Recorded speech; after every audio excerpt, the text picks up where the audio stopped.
দেখি, দেখুন বন্ধুরা এখানে সবাই কি করছে, সব এখানে কি হচ্ছে? এখানে সবাই সাজুগুজু করছে। বৃষ্টি খানিকটা কানে ফুল দিয়ে নিল। আগে ঋতু, ঋতু কই তো ঋতু? ঋতু কি করেছে? জয়িতা তুই ফুল দিসনি? রায়, রায় কই তুমি সেজেছো? বাবা সবাইকে খুব সুন্দর লাগছে।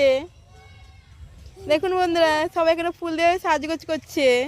হ্যাঁ, তোমরা সবাই তো ফুলের মতো, তোমরা সবাই ফুলের মতো, আর তোমাদের ফুল দিতে লাগবে না। তোমার কাছে নেই, লাগবেও না। তোমরা সবাই এক একজন ফুলের মতো। তোমরা তো এক একটা ফুল তো, বলো আবার কেন ফুল দরকার নেই কো? হুম, রায়, রায়, রায় ওখানে কি বলছে? রায় কি বলছো তুমি? রায় ফুলগুলোকে বকছে।